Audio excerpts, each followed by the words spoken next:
Ganda ko dito, oh. Sino yun? Nasaan na yun? Bata, okay ka lang ba? Kanina ka pa kasi nakatayo dyan eh. Pwede mo ba ako tulungan? Tulungan saan? Nawawala kasi yung kwintas ko. Dito ko yun nawala. Bigay kasi yun ng nanay ko sa akin eh. Sige tara. Saan mo ba kasi yun uling nakita? Dito lang yun banda sa puno. Kwintas? Kanina pa ako paikot-ikot dito sa punong to. Wala namang kwintas eh. Sure ka ba? Bata? Walang yung batang yun na. Iniiwan ako dito. Pinaglalaroan lang ata ako. Uwi na nga ako. Hi, Scarlett! Kagulat ka naman! Paano ka nakapasok dito sa bahay namin? Tara, hanapin na natin yung kwintas. Saan ka ba kasi pumunta kahapon? Bigla ka nawala eh. Hindi ko din alam eh. Oo, tara, hanapin na natin yung kwintas mo. Yay! Anong kulay ba kasi yun? Kulay silver yung kwintas. Silver? Kanina pa ako naghahanap dito. Parang wala naman silver na kwintas dito. Bata!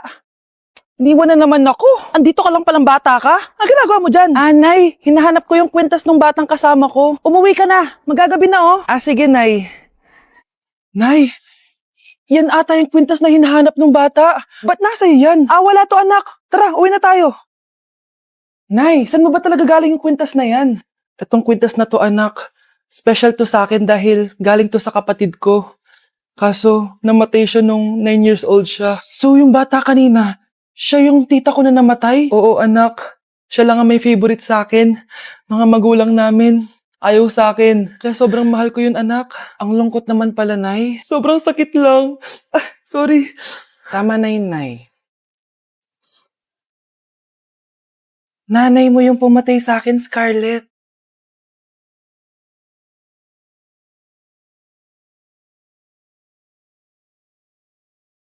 Malapit na mamatay ang nanay nyo. Mamamatay na ako, Dok. Hindi pwede mamatay nanay namin. Mga anak, bago ako mamatay, ibibigay ko na yung mga pamana nyo.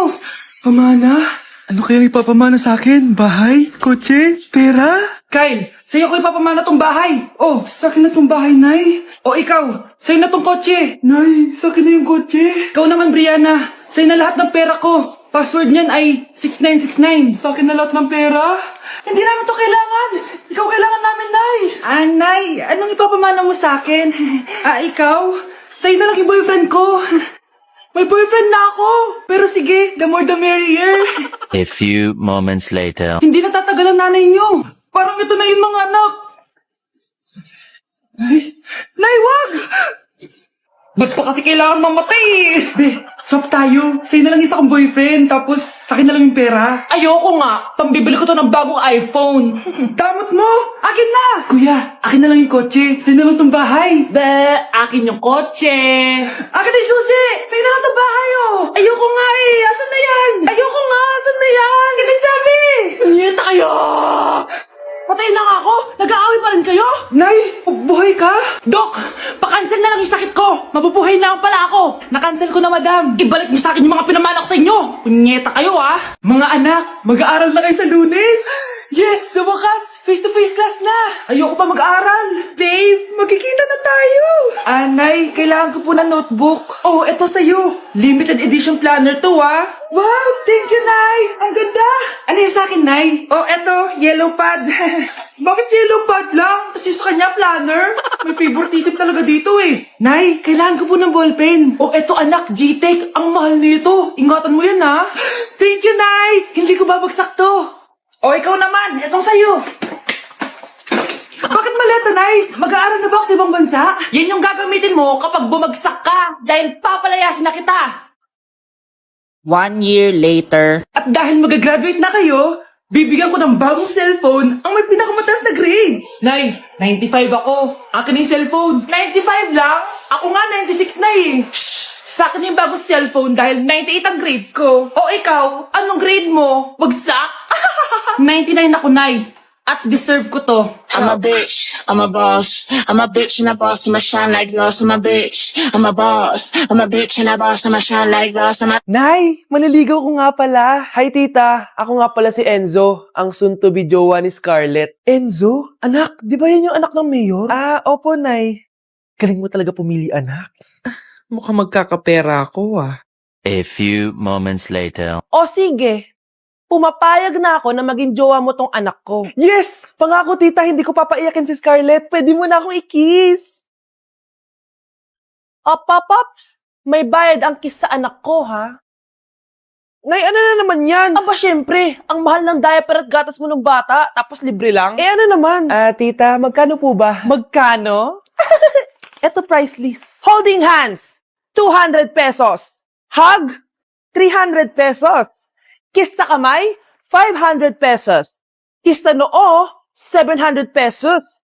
Kiss sa lips, 1,000 pesos. At kung makikipag-date kayo sa isa't isa, 3,000 pesos at dapat sagot mo yung bill, ha? 3 hours lang yun. Kung mag-extend ka, pwede naman magbayad ng additional. At, bawal tumawad. Pili ka na lang. Na yung mahal naman, Diyos ko. Eh ano naman, business is business. Kailangan ko ma-ROI mga nagastos ko sa'yo. Oh, ito po tita, cheque. Unlimited kiss na yan, ha? Cheque? Kahit gumawa pa kayo ng 10 anak. 1 million ba to? Ano to? Idedemanda mo ako? Ano ba ginawa ko sa'yo? Oo, ipapademanda kita. Gagawin mo pa akong business mo, ha? Wala ka namang business permit. Tsaka ang mahal naman ng mga presyo mo. Eh, di naman gano'ng kaganda tong anak mo. Teka lang. Joke lang yun eh. Mahilig talaga ako maganon. Isusumbong ko kayo sa tatay ko, Mayor. See you sa kulungan. Ikukulong na naman ako. Ang makakasagot nito may plus point sa akin. What is 2 times 2? Ma'am ako, ma'am. Wala bang gustong sumagot? Ma'am, alam ko po yung sagot. Times 2. Ma'am. Okay, Samantha. 2 times 2 is 4. Very good. May plus 5 ka sa akin. Ang daya naman. Kanina pa ako nagtataas ng kamay. Ma'am, pwede pa po ba ako mag-take ng quiz? Absent kasi ako kahapon eh. Ay, hindi na. Absent pa more. Tatamad-tamad ka kasi mag-aral. Nagkasakit po kasi ako, ma'am. Oh, anong gagawin ko? Ma'am, pwede ba ako mag-quiz kahit absent din ako kahapon? Oo naman. O ito, magsimula ka na. Thank you po, ma'am. Eh, bakit siya pwede mag-quiz, ma'am? Bakit? May problema ka ba? Oo, may problema ako. Favoritism ka. Palagi na lang sa Samantha binibigyan mo ng chance. May galit ka ba sa akin, ma'am? Sabihin mo. Hindi ako galit sa'yo. Pero sa nanay mo, oo. Wag na wag mong dadama yung anak ko sa problema mo sa akin. Nay, anong meron? Yang nanay mo, pabida. Dapat ako yung top 1 ng high school kami. Alam naman natin dalawa na deserve ko talaga maging top 1. Hindi kagaya mo, binabayaran yung school para tumaas ang grade. Totoo ba yun, Nay? Sinungaling ka. Mana ka naman para sa nanay mo, Samantha. Nga pala, alam na ng principal yung pagiging favoritism mo. Good luck na lang sa'yo, ha? Tay, ano? I-explain mo na sa akin. Kung bakit nakaburo si nanay, ha? Bakit ka ba naniniwala dun, ha? Ang totoo mong nanay, busy. Di ba sinabi ko na to sa'yo? Pero tay! Wala nang pero. Huwag mo akong hintayin magalit, Scarlett. Di mo magugustuhan. Hindi pwedeng hindi si nanay yung nakita ko sa cellphone. Alam na alam ko yung tsura ni nanay. Malalaman ko rin sikreto mo, tay. Oh, Scarlett, aalis ako ulit, ha? Huwag kang pasaway.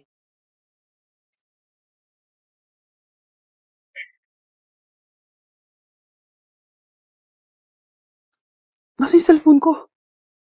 Hello po. Pwede na po maklaim yung 10 million peso na galing sa insurance ng namatay niyo pong asawa. Insurance? Pasaway ka talaga? Pinatay mo ba si nanay, ha? Para makuha yung insurance niya? Hindi mo naiintindihan, anak. Napakahayop mo! Tatawag ako ng polis! Itigil mo yan, anak! Nay, buhay ka? Oo, anak. Nagtago ako. Pag nagsumbong ka sa polis, masisira lahat ng plano namin ng tatay mo. Hindi ko maintindihan. Ano nangyayari? Pinatay ko ang kakambal ng nanay mo. Para maniwala sila na siya talaga ang namatay. At makuha natin ng mga pera sa insurance. Sawang-sawa na ako sa buhay na to. Marami akong pangarap, anak. Gusto ko na gumanda yung buhay natin. Naririnig niyo ba yung mga sarili niyo, ha? Hindi ba kayo natatakot sa mga pinaggagawa niyo? Kung yayaman tayo sa maling paraan at sa paraan na magtatago ka sa pulis, Nay, itigil niyo na to, please. Please lang. Nay, kamusta na po kayo ni tatay? Eto anak, okay naman. Ikaw, kamusta ka na? Eto Nay, malapit ako matapos ng college.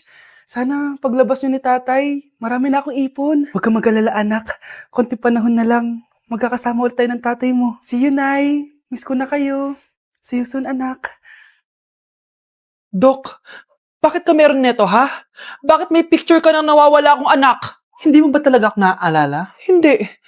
Sabihin mo sa akin, buhay pa ba ang anak ko? Umalis ka na. Marami pa akong gagawin. Buhay pa ba ang anak ko? Oo! Buhay na buhay ako! Ako ang anak mo na iniwan mo sa palengke dati. Nagtataka ka?